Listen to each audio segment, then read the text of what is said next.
Voilà. Et là encore, à 1 km maintenant, nous sommes arrivés à l'opportunité. Donc là, c'est la voie qui vous emmène de Kinkala.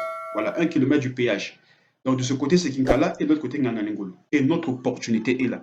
Carrément sur la nationale numéro 1.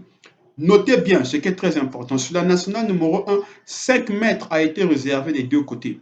Parce qu'il y a un projet d'agrandir cette voie-là. Donc l'État a réservé 5 mètres, de manière que lorsque le projet sera prêt à être exécuté, et on ne pourra que utiliser les 5 mètres. Donc de ce côté 5 mètres et de l'autre côté aussi 5 mètres.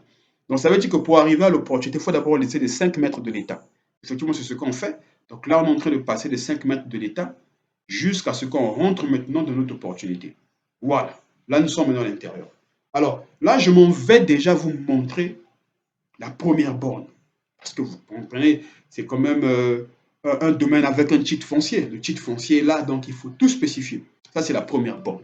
Ça, c'est la borne déjà qui limite le domaine. Ça, c'est les bornes de délimitation. Voilà. Ça, c'est de ce côté, c'est du côté droit.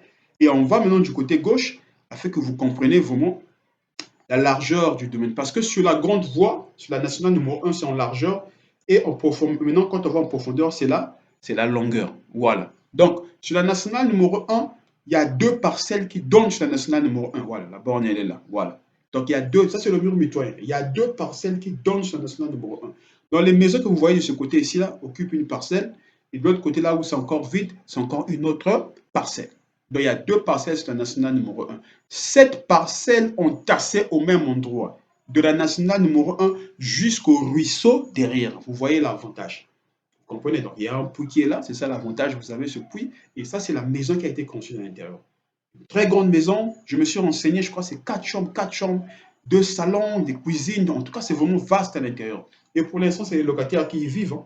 Mais le propriétaire a décidé de mettre la parcelle en vente, le domaine en vente, donc c'est les locataires qui vivent pour l'instant. Très grande maison. Vous voyez, en termes de valeur, déjà, c'est comptabilisé. Et en face de cette maison-là, vous avez cette maison inachevée qui est encore une très grande maison. Vous comprenez? C'est une maison inachevée. Donc, je pense que euh, celui qui va acheter pourra peut-être mettre un toit. Il va mettre un toit, tout juste la toiture, faire l'encastrage pour l'électricité et autres, et faire l'enduit. Je crois que ça sera déjà truc là. Voilà. Et là, vous avez une grande cour au milieu. C'est la grande cour au milieu. Maintenant, derrière, en arrière, vous avez maintenant cet espace. Là, c'est d'abord l'ombre. Vous avez d'abord cette ombre-là, voilà.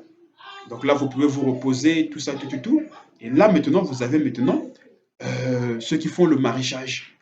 Donc, il y a des gens qui sont là, c'est les locataires, hein, ils font du maraîchage, tel que là, c'est les cultures de tomates. C'est les cultures de tomates. Non, j'ai vraiment apprécié. Parce que celui qui pourra s'acheter ce domaine-là, il pourra à la fois installer ses bâtisses et il pourra à la fois faire du maraîchage, il pourra aussi à la fois faire de l'élevage. Parce que pour l'élevage, on ne peut pas faire élevage tant qu'il n'y a pas de ruisseau à côté. Donc, effectivement, en bas là-bas, il y a un ruisseau. Parce qu'il veut faire l'élevage des porcins, l'élevage de la volaille, il veut faire par exemple, peu importe, il a le ruisseau qui traverse le domaine. Et c'est ça vraiment l'avantage. Donc là, maintenant, on a fini la zone de maraîchage.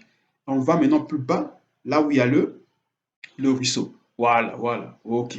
Donc là, c'est jusque là, nous sommes dans. Donc là, je crois que ce sont les deux dernières parcelles. Donc on va compter plus haut, on va compter 4 parcelles. Donc là, nous sommes maintenant aux 2 parcelles. Ça fait déjà 6 parcelles de ce côté-là. Et voilà, ça fera 7, ouais, 7. Donc là, maintenant, on va jusqu'au fond. On va jusqu'au fond, voilà. Voilà, le ruisseau, il est là. Donc pour celui qui veut faire, par exemple, l'élevage, il pourrait installer son motopompe là, ou bien le maraîchage, il installe son motopompe là, et il pourra arroser ses cultures. Donc il n'y a pas de problème d'eau là. Bon, il peut créer un meilleur canal là, pour que le courant puisse encore s'accélérer et autres. Voilà. Donc on quitte la nationale numéro 1 jusqu'au ruisseau ici là. Donc, voilà, regardez. Ça, c'est la vision panoramique du domaine. Et de l'autre côté là-bas, c'est une entreprise de peinture.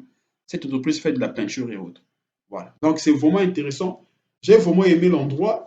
Et du coup, je me suis dit, non, il faut que je partage ça avec les internautes. Ça peut être toujours intéressant.